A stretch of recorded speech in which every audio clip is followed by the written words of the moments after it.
Bonjour Edmond Lebrogne. Je vous remercie d'être présent dans notre symposium court pour la préparation euh, des prochaines soirées, du prochain congrès qu'on va faire et des prochains rassemblements au niveau du comité, surtout de direction et du comité scientifique de l'International endovasculaire. On va mettre un sujet très sensible et très à la mode, celui des redevances auprès des cliniciens. On sait qu'il y a beaucoup d'abus de la part des sociétés d'exploitation des cliniques privées, surtout au niveau hospitalier et au niveau privé. Donc je vais avoir votre avis aujourd'hui au nom de International Union Endovasculaire sur les redevances et quelles sont les perspectives à faire au niveau de la santé publique, au niveau des syndicats et au niveau des personnels de santé pour aviser et les prévenir sur les redevances qui sont parfois inacceptables. Je vous donne la parole. Merci Dr Mouli. Écoutez, je ne m'attendais pas à cette interrogation au même jour du symposium de la présentation de l'annuaire 2015. Mais écoutez, puisque vous me posez la question, je vais tenter de vous répondre, tant est que, bien évidemment, nous répondrons présents avec différents spécialistes sur les problèmes des redevances dans les journées que vous allez organiser. Alors effectivement, je prendrai peut-être moins les choses abruptes que ce que vous venez de dire concernant les établissements de santé. Le problème de la redevance, si vous voulez, est un problème récurrent dans les établissements de santé. Effectivement, nous ne pouvons pas aujourd'hui dire que les contrats de redevance ne fonctionnent pas. Néanmoins, on peut dire que certains cliniciens sont lésés par moment avec des contrats de redevance et aussi dans un autre cas, des cliniques qui pourraient l'être aussi, mais on est là justement pour poser la vraie problématique. Alors écoutez, le contrat de redevance, la redevance par exemple, notamment, vous m'aviez posé la question dans le domaine qui est votre spécialité. Si vous voulez, à partir du moment où l'établissement de santé, déjà, un établissement de santé, dans les règles sanitaires, au regard de la santé publique, doit s'assurer, avant d'accueillir un clinicien dans un bloc opératoire qui va intervenir, s'assurer qu'il a un statut. Et ce statut, c'est un statut qui est contractuel. Il est signé des parties. C'est-à-dire que dans ce contrat, on a mis en place des modalités qui seront apportées par l'établissement de santé aux cliniciens, notamment le personnel, l'utilisation du matériel technique, les dispositifs médicaux, les administratifs éventuellement, ou autres, ça dépend du domaine d'intervention.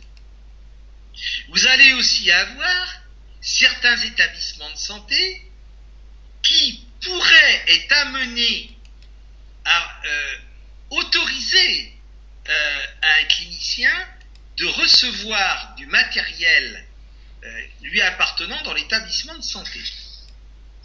Alors, cela est un peu plus compliqué, on en parlera dans le symposium que vous organiserez, car manifestement, l'établissement pourrait être en faute du fait que le matériel a une obligation d'être tracé sur un plan de sécurité sanitaire, de gestion des risques dans l'établissement de santé, et qu'il serait inopportun que le matériel qui est utilisé et mis à la disposition de l'établissement de santé par le praticien n'ait pas reçu l'approbation de la direction de la clinique, voire de la commission médicale d'établissement, la CME, pour que ce matériel puisse être dûment utilisé dans des conditions de sécurité afin que l'on puisse tracer l'existence des dispositifs médicaux dans l'établissement de santé.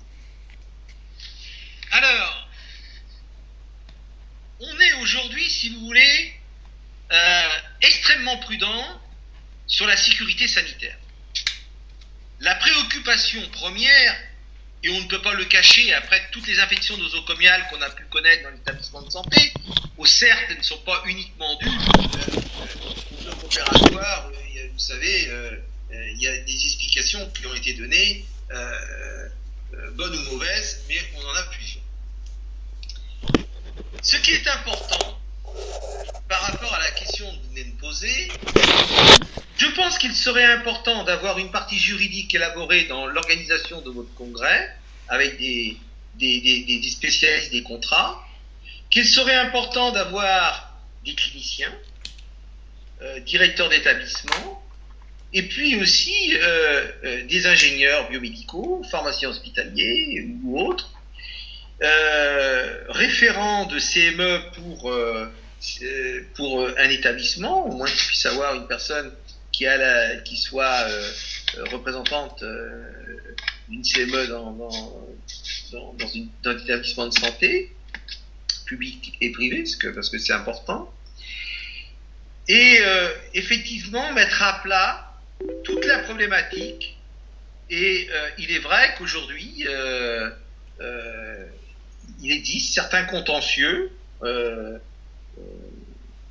certains ont été jugés, d'autres pas encore, en rapport avec les redevances.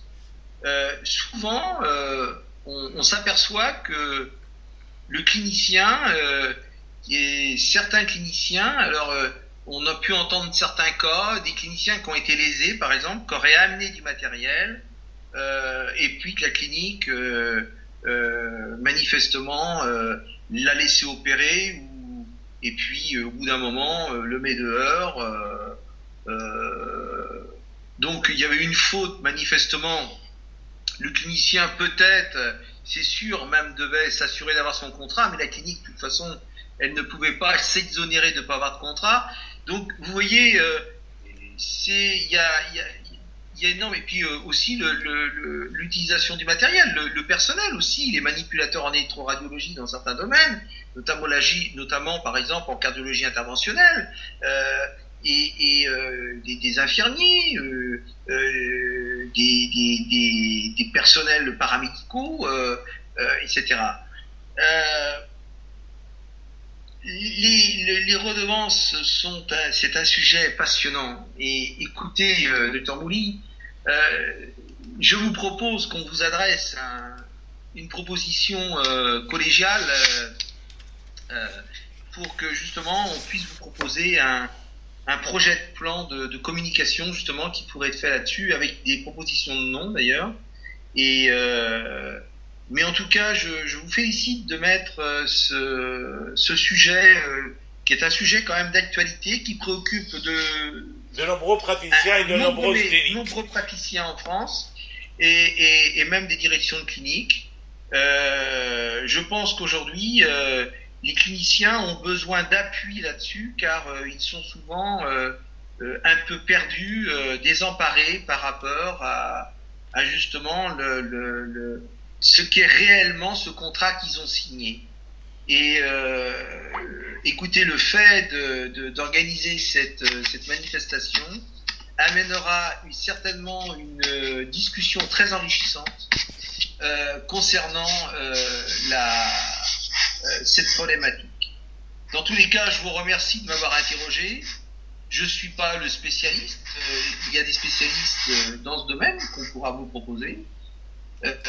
Moi, je pourrais dire que je, je serais spécialiste beaucoup plus sur le côté sécurité sanitaire par rapport à ce contrat et au respect des bonnes règles que justement l'Agence régionale de santé fait imposer dans les établissements de santé et malheureusement pas toujours respecté par les établissements de santé. Ceci, on peut féliciter le travail difficile des établissements de santé, des directions, mais on a vu malheureusement, ça arrive, des directions qui manifestement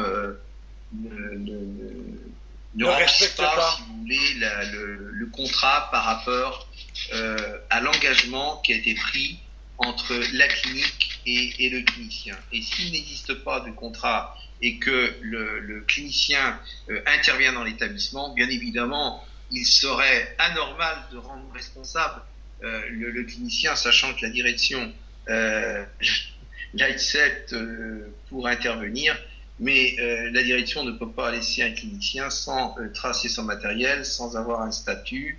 De sécurité, voilà. Et traçabilité de ce qu'il vient de rentrer dans la. Donc, quel organisme. Donc, la communication qu'on va faire, c'est d'avoir ramené des juristes, parce qu'il y a une connaissance totale au niveau de l'administration, peut-être, au niveau de la magistrature, au niveau des experts, de certains experts. Je pense que oui, expertal oui, mais magistrature oui, pour le côté de l'appréciation, on pourrait dire. Au niveau en santé publique. De l'appréciation, on pourrait dire, de ces dossiers-là, compliqués, souvent très compliqués à juger. Et aussi, effectivement, vous venez de le souligner, souvent, alors il y a des experts qui sont désignés pour des problèmes de redevance, alors que on s'aperçoit que ces experts-là connaissent pas plus les redevances que autre chose. Ils sont très bons dans leur spécialité et on leur donne, on va donner un médecin de médecine légale de régler le problème de redevance. Bon, pourquoi pas, mais enfin bon, c'est un problème, si vous voulez, de fond administratif, juridique, médical, certes, parce qu'il y a des besoins, il y a des obligations sanitaires. Il y a des conflits.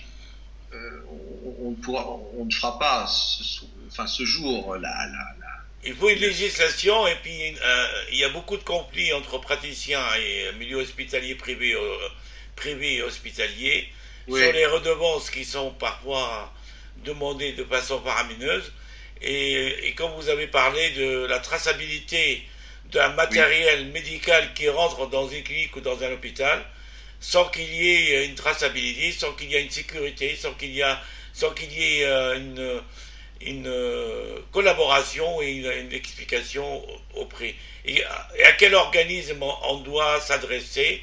C'est l'Agence régionale de santé qui doit...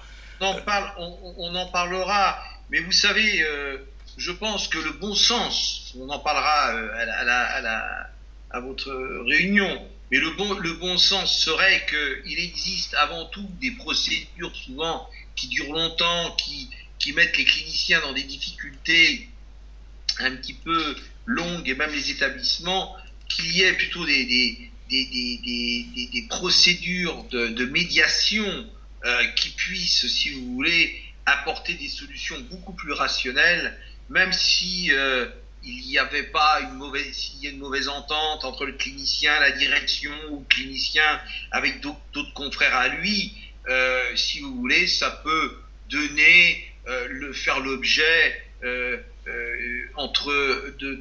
dans un sens de bonne confraternité, de se séparer avec le bon sens, c'est-à-dire que les gens puissent être, je dirais, indemnisés ou quoi que ce soit. Voilà, il y a des. Mais écoutez, on ne peut pas. De toute façon, Edmond Lebrun, on va inviter dans la communication qu'on va faire des experts et des juristes et des magistrats et des gens et surtout de l'Agence régionale de santé qui vont expliquer à beaucoup de personnes sur le problématique de la redevance au niveau des cliniques et au niveau du matériel médical qui rentre dans une clinique sans respect des modalités surtout au niveau de la santé publique, au niveau de la tolérance de ce matériel, s'il est fiable, il n'est pas fiable, s'il y a une traçabilité, il y a beaucoup de choses. Vous savez, docteur Mouly, en France, normalement, c'est le bon sens qui devrait l'emporter. Mais vous savez, manifestement, c'est vrai que c'était pas prévu dans le cadre de votre réunion symposium que l'on parle de ça, mais le bon sens ne l'emporte pas toujours et on s'aperçoit que des cliniciens sont en grande souffrance parce que ils ont été lésés pour des raisons qu'ils ne comprendront pas. Certains ont pu emmener du matériel, certains n'ont pas pu avoir leur contrat, certains n'ont pas pu... mais aussi les établissements de santé, vous savez, ont aujourd'hui des prérogatives administratives très lourdes. Et je pense aujourd'hui le bon sens, c'est d'aller vers un apaisement justement de toutes ces procédures et d'arriver dans un sens de médiation qui est beaucoup plus bénéfique pour les uns et pour les autres que les procédures qui durent 6 ans, 7 ans, et que de toute façon, ça n'apporte quoi? Ça apporte rien du tout, ça apporte des conflits qui continuent et qui sont même, qui se répercutent parfois sur les patients, sur les personnels et sur d'autres cliniciens. Écoutez, je vous remercie, je me limiterai à ça parce que c'était pas prévu que j'ai à traiter cette question, mais si vous traitez ce point sur un plan de santé publique, de législation sanitaire, de traçabilité, de gestion des risques, de l'aspect médico-légal, etc., et économique, et aussi, vous savez, les directions de clinique, les sièges sont souvent ils font un très gros travail, mais parfois il y a des parfois il y a un profit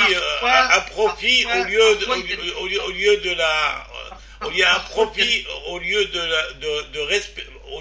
de respecter la sécurité de ces matériels qui rentrent dans une clinique sans aucune contrôle. Alors, oui, mais parfois, vous savez, vous allez avoir des groupes de cliniques les groupes sont très sérieux, ils sont très très bien, et vous allez avoir un directeur ou des directeurs dans quelques cliniques, malheureusement, qui ne font pas leur travail. Et qui ne respectent pas la sécurité des patients. Monsieur Mouly, les gros groupes de cliniques font leur travail.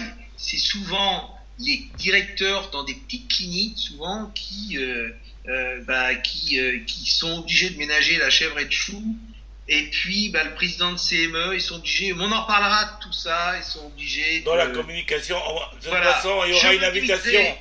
Je me limiterai pour l'instant à ça. Et bien évidemment, tout ce que j'ai dit reste dans une discussion tout à fait informelle comme ça, mais non préparée. Non, il faudra qu'il y ait un débat, qu'il y ait des spécialistes, on en parlera dans la communication qu'on va faire. Je vous remercie en tout cas de m'avoir interrogé, mais il s'agit d'un avis tout à fait personnel, mais que je serai prêt, bien évidemment, à partager avec d'autres invités. Merci beaucoup et aux prochaines communications qui va être très sensible sur le redevance et sur le matériel médical qui rentre dans les cliniques. Et je pense qu'on va inviter l'Agence régionale de santé et la Haute Autorité de santé et ainsi que d'autres juristes et des magistrats même pour discuter de ceci. Merci Edmond Le Borgne.